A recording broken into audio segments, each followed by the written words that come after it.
Shalom. Shalom. Hari ini kita akan masuk di dalam seri yang ketiga.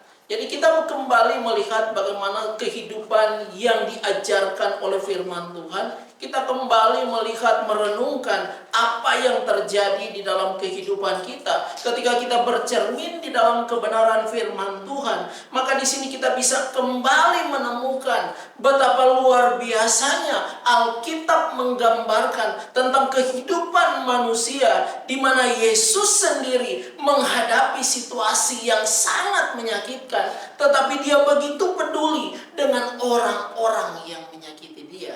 Mari kita membuka bersama-sama di dalam Yohanes pasal yang ke-19. Yohanes pasal yang ke-19 kita akan membaca ayat yang ke-25, 26, dan 27. Yohanes pasal yang ke-19 ayat yang ke-25, 26, dan 27. Demikian firman Tuhan. Dekat salib Yesus berdiri ibunya dan saudara ibunya, Maria istri Klopas dan Maria Magdalena. Ketika Yesus melihat ibunya dan murid yang dikasihinya di sampingnya, berkatalah ia kepada ibunya, "Ibu, inilah anakmu." Kemudian katanya kepada muridnya, "Inilah ibumu." Sejak saat itu, murid itu menerima dia di dalam rumahnya.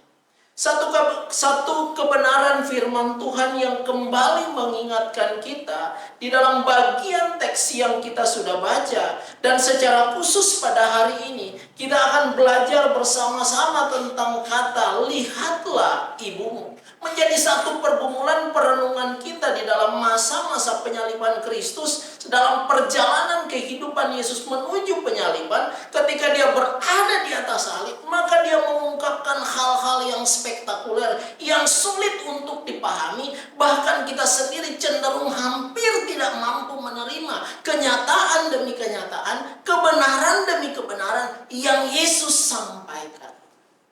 Bagaimana mungkin sang juru selamat terpisah dengan ibunya? Bagaimana mungkin sang juru selamat menyerahkan ibunya kepada muridnya? Tetapi dari sini kita bisa belajar kebenaran firman Tuhan, bahwa apa yang dituliskan di dalam Yohanes tadi, yang kita barusan baca tadi, maka kita menerima, kita melihat bahwa sungguh luar biasa di dalam kehidupan Yesus yang tergantung di atas kayu salib. Maka pertama dia sudah mengerjakan, yaitu apa? Dia mengampuni dosa-dosa manusia. Dia mengampuni dosa dunia. Yang kedua, bagaimana Yesus menunjukkan dia sebagai pribadi yang benar-benar anak Allah, karena dia berkata, "Hari ini engkau bersama aku di Firdaus." Maka mau mengungkapkan Yesus berkuasa bukan hanya mengampuni dosa manusia, tetapi juga Yesus menunjukkan ia berkuasa menyelamatkan siapa orang yang percaya kepadanya. Dan hari ini ketika kita mau melihat dari sisi ibu Yesus, maka Alkitab menuliskan begitu luar biasa. Dia mengatakan bahwa dekat salib Yesus berdiri ibunya dan saudara ibunya, Maria istri Klopas dan Maria Magdalena. Maka di sini kita bisa menemukan bersama-sama di penderitaan Kristus, di penderitaan dan penganiayaan yang Yesus alami di atas kayu salib. Maka di situ dia menunjukkan tindakan yang luar biasa, mengampuni dosa manusia. Dia bukan hanya mengampuni dosa manusia, tapi dia menyelamatkan penjahat yang ada di samping dia. Sedangkan yang bagian berikut ini kita melihat betapa tidak mudahnya ketika ia harus menyerahkan ibunya kepada muridnya. Apa yang kita bisa perhatikan dan pelajari dari sini? Mengapa sang juru selamat harus menyerahkan ibunya kepada muridnya?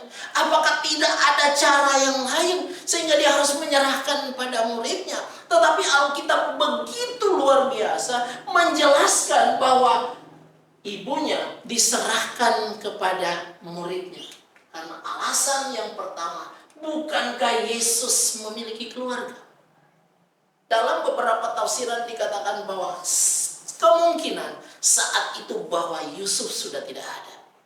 Maka yang ada adalah Yesus bersama dengan saudara-saudaranya atau keluarganya. Tetapi yang menarik di sini dikatakan apa? Di dalam Yohanes pasal 7 ayat yang kelima. Ini menjadi alasan sebab saudara-saudaranya sendiri pun tidak percaya kepadanya. Kalau kita membaca bagian ini dikatakan sebab saudara-saudaranya sendiri pun tidak percaya pada Kristus. Saudaranya melihat apa yang dilakukan Yesus mulai dari masih kecil, bersama-sama sampai menjadi orang dewasa. Tetapi mereka di situ dikatakan mereka tidak percaya pada Kristus. Maka mereka suruh Yesus, engkau pergilah ke Galilea. Kau tunjukkanlah bahwa engkau berkuasa. Bawalah murid-muridnya supaya mereka bisa melihat perbuatan-perbuatan ajaib yang engkau lakukan. Tetapi Alkitab menyatakan ungkapan itu lagi mau menunjukkan mereka tidak percaya pada Kristus. Maka kalau kita melihat bagian ini, orang yang paling dekat dengan kita siapa? Sudah pasti keluarga kita. Orang yang paling dekat dengan kita siapa? Sudah pasti saudara-saudara kita. Tetapi ketika saudara-saudara tidak percaya pada Yesus, dan kalau kita tidak dipercaya oleh keluarga kita, oleh saudara-saudara kita, maka apa yang ada di dalam hati kita? Menjadi sulit bagi kita berada di dalam satu keluarga tetapi tidak dipercaya oleh keluarga. Itu hal yang sulit dan hal yang sangat menyakitkan. Maka menjadi pertanyaan lagi bagi kita, jangan sampai kita yang percaya pada Kristus, tapi Kristus bilang, "Hanyalah engkau pembuat kejahatan, karena aku tidak mengenal engkau." Ini menjadi satu gambaran perenungan bagi kita. Ada terlalu banyak orang Kristen yang mengaku percaya pada Kristus, tetapi belum tentu benar-benar mereka mengenal Tuhan dalam hidupnya. Belum tentu benar-benar mereka tahu bahwa Kristus itu adalah penyelamat. Atau hanya sekedar pengetahuan tahu bahwa Kristus juru selamat, tetapi di dalam kehidupan setiap hari tidak menunjukkan aku percaya pada Kristus. Puluhan tahun bersama dengan saudara-saudara Yesus dan keluarganya, mereka tidak percaya. Berapa tahun kita menjadi orang percaya pada Kristus? Apakah Kristus percaya dengan kita? Pak, saya percaya pada Kristus. Bukan itu pertanyaan kita. Adakah kita dipercaya oleh Kristus menjadi anak-anaknya? Karena suatu ketika Yesus berjalan dan orang banyak datang kepada dia, mereka bilang, "Guru, kami percaya kepada." Tetapi Yesus berkata, semakin banyak orang yang datang waktu itu menunjukkan percaya. Tetapi Yesus berkata, "Aku tahu kamu datang ke sini supaya kamu bisa mendapatkan makanan daripadaku, karena engkau telah melihat mujizat yang telah aku lakukan. Tetapi yang aku tahu bahwa hatimu tidak seperti itu." Jadi mereka percaya pada Kristus karena melihat tanda dan mujizat. Tetapi Yesus bilang apa? "Aku tidak mempercayakan diriku padamu." Wah, itu sesuatu yang sangat menyakitkan. Aku cinta padamu, aku mengasihimu. Tapi dia bilang, "Enggak, kamu bohong.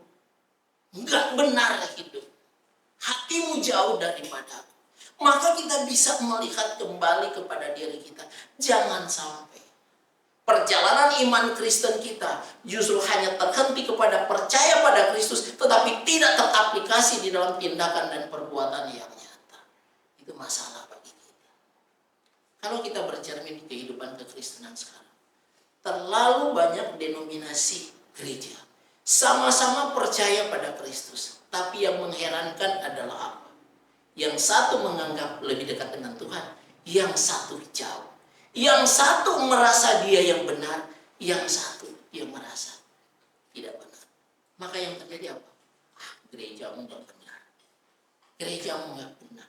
Kami yang benar. Rusak iman Kristen. Jangan sampai itu terus dan terus kita lihat dan terjadi dalam kehidupan kita.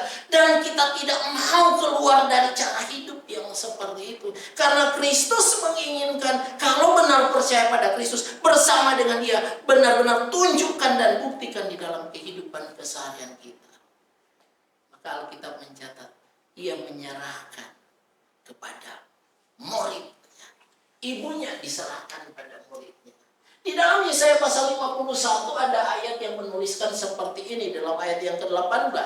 Dikatakan dari semua anak-anak yang dilahirkannya tidak ada yang membimbing dia, dan dari semua anak-anak yang dibesarkannya tidak ada yang memegang tangannya. Sebuah perbandingan yang diungkapkan oleh Yesaya bagaimana sesuatu yang akan terjadi bagi kehidupan orang Israel dan bagaimana sesuatu yang akan terjadi di dalam penyelamatan yang akan dikerjakan oleh anak Allah. Maka dia menuliskan hal ini. Maka dari bagian demi bagian kebenaran firman Tuhan, kita bisa melihat betapa luar biasa.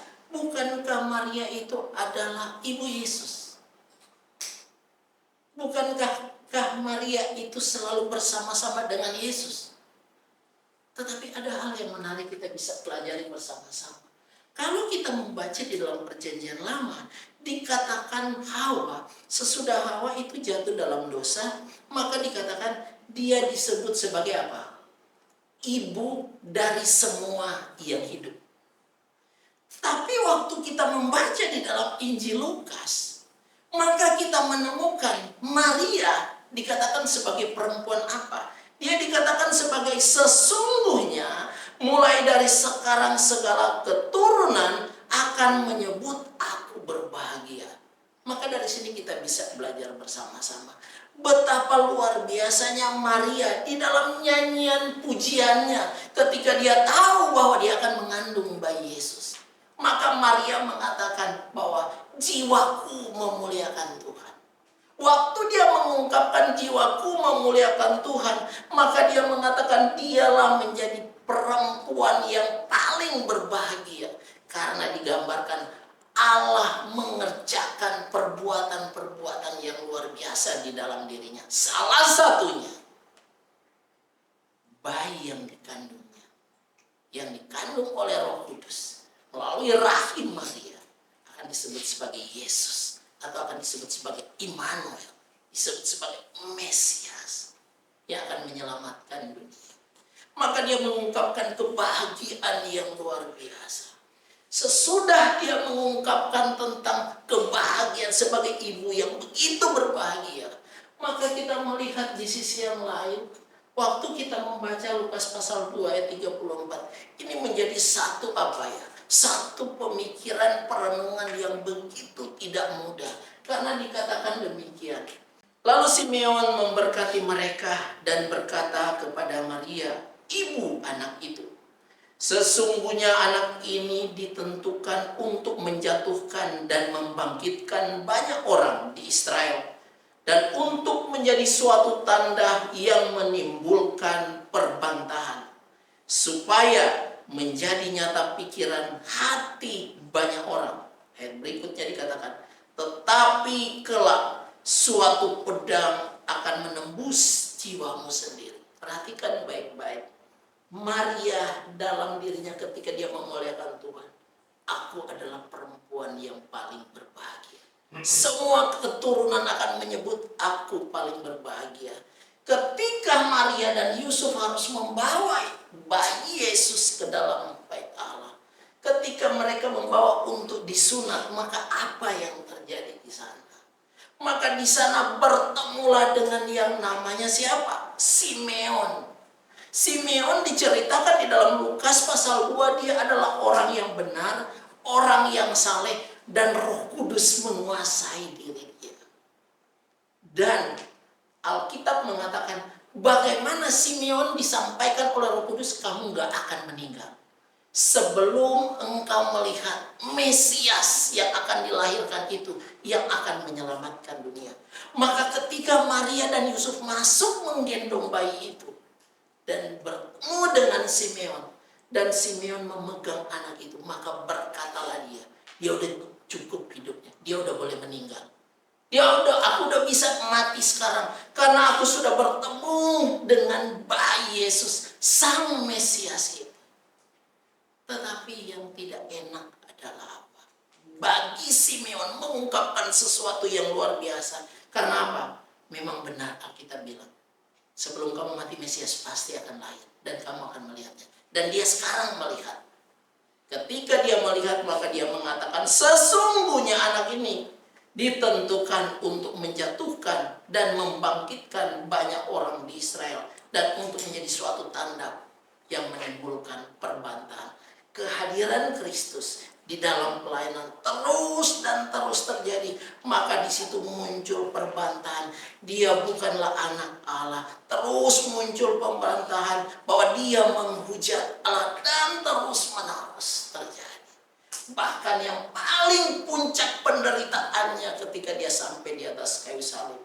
Maka yang terjadi, Alkitab mengatakan, waktu Simeon mengungkapkan hal ini kepada Maria dan Yusuf, di bagian terakhir ada kalimat khusus yang ditujukan kepada Maria. Apa itu? Tetapi kelak suatu pedang akan menembus jiwamu sendiri. Maka ini lagi mau mengungkapkan apa? Suatu hari nanti kamu akan merasakan penderitaan yang luar biasa, Maria. Suatu hari nanti kamu akan merasakan penderitaan yang dikatakan seperti pedang yang menembus jiwamu. Sesuatu yang memilukan dan menyakitkan. Yaitu apa? Ketika dia memandang Kristus yang tersalib. Sebagai ibu memandang anaknya yang tersalib, itu adalah hal yang tidak mengenakan, sangat menyakitkan, bahkan nggak mampu untuk melihat. Tetapi Alkitab menuliskan bagian ini untuk menunjukkan apa? Untuk menunjukkan kepada Maria bahwa suatu hari nanti penderitaan itu akan terjadi ketika engkau melihat dia tersalib dan dia terpisah dengan diri. Orang tua biasanya kalau anaknya pergi keluar kota kan, diantar. Syukur-syukur kalau antar sampai tujuan. Tapi kalau sampai bandara kan nggak enak banget. Orang tua mau balik ke kampung, anaknya udah sampai di kota. Orang tuanya belum sampai di kampung. Tapi waktu mau perpisahan tuh nggak enak banget lihat anak itu pergi. Itu cuma melihat pergi. Tapi ini melihat penderitaan yang dialaminya. Bahkan Maria sendiri nggak mampu menolongnya. Bahkan Kristus sendiri seakan-akan tak punya kekuatan untuk menolong ibunya saat itu. Tapi Alkitab menulis sesuatu yang berbeda, yang kadang sulit kita pahami, kadang sulit untuk kita pahami.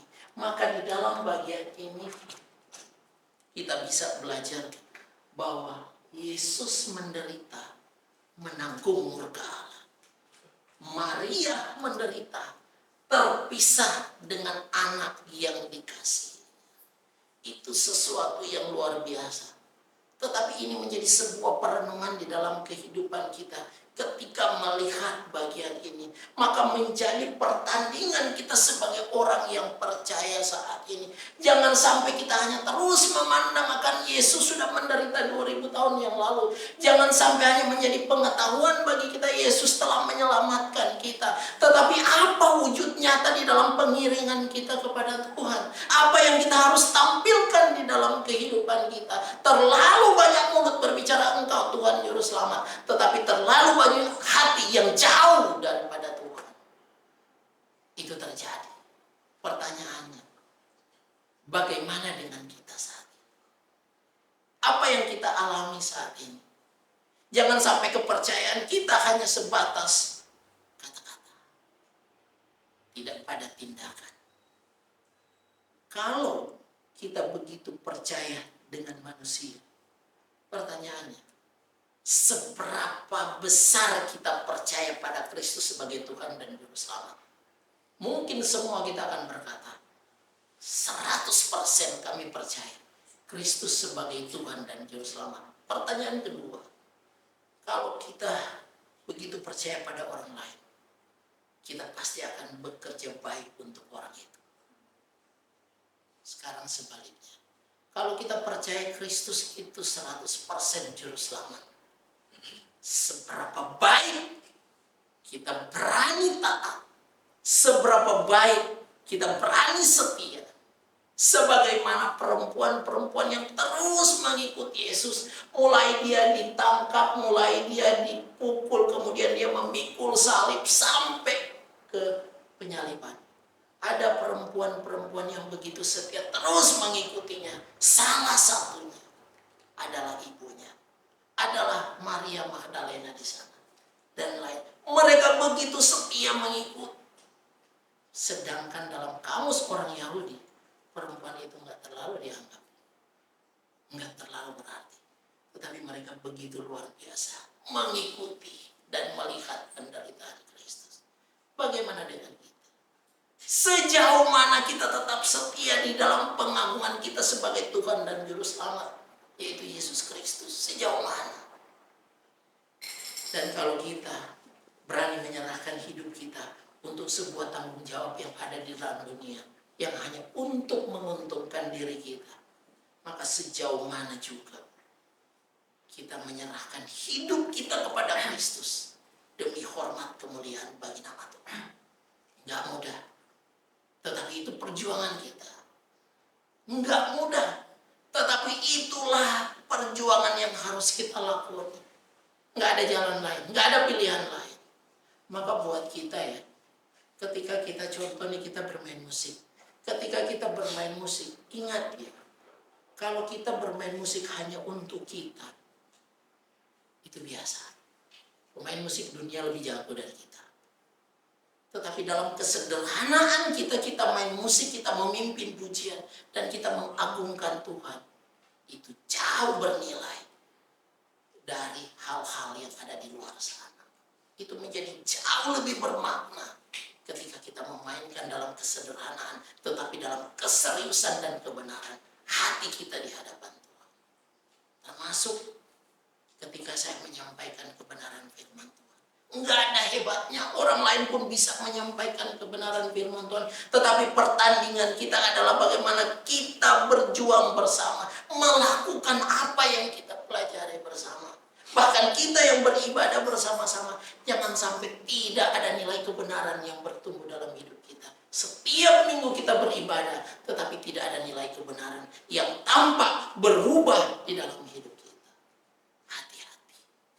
Karena perjalanan iman Kristen jangan pernah berhenti hanya sampai pada pertemuan seperti ini. Perjalanan iman Kristen jangan sampai berhenti hanya sebutan engkau orang Kristen. Tapi biarlah perjalanan iman Kristen itu berhenti kepada pengabdian kita pada kehendak Tuhan. Itulah yang benar. Maka dari sini kita bisa belajar bersama-sama. Ketika Yesus mengasihi ibu, Yesus juga mengasihi muridnya. Benar kan? Yesus mengasihi ibunya, Yesus mengasihi muridnya. Maka dari sini kita bisa belajar bersama-sama. Kasihnya memisahkan dirinya dan ibunya. Kok bisa, Pak? Apakah dia nggak mengasihi ibunya? Apakah dia nggak mengasihi muridnya? Dia sangat mengasihi. Tapi kasihnya yang besar membuat dirinya terpisah dengan ibunya. Kenapa? Karena dia bukan hanya mengasihi ibunya. Dia mengasihi manusia yang berdosa. Dia mengasihi semuanya. Maka dia menunjukkan kasihnya sekalipun dia terpisah dengan ibunya. Bukan berarti dia nggak mengasihi ibunya. Itu hal yang indah dan hal yang perlu kita renungkan dalam kehidupan kita. Kemudian yang kedua, dikatakan Yesus mengasihi ibunya, Yesus juga mengasihi muridnya.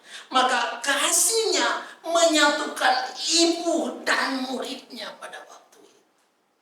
Perhatikan baik-baik, kasihnya menyatukan ibunya dengan muridnya yang ada di bawah salib itu.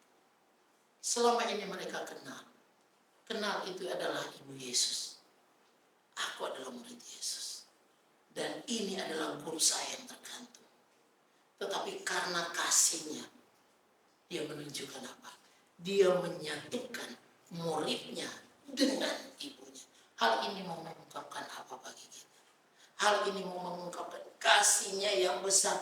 Dia mau menyatukan semua orang-orang yang percaya kepadanya. Untuk apa? Untuk menjadi satu, hidup di dalam kasih dan kebenarannya yang harus terpelihara di dalam kehidupan kita, dan itu menjadi perjuangan seumur hidup kita. Dan hal yang ketiga yang kita bisa pelajari bersama-sama, yaitu apa?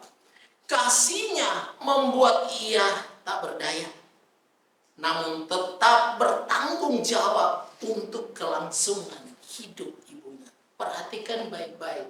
Ketika dikatakan dalam beberapa tafsiran bahwa Yusuf sudah kemungkinan besar sudah tidak ada, kemudian saudara-saudaranya tidak percaya kepadanya, maka ketika dia menyerahkan itu kepada muridnya, ketika dia menyerahkan ibunya yang dia kasihi kepada muridnya yang dikasihinya, yang menunjuk kepada Yohanes itu sendiri, maka di situ lagi mau mengungkapkan apa?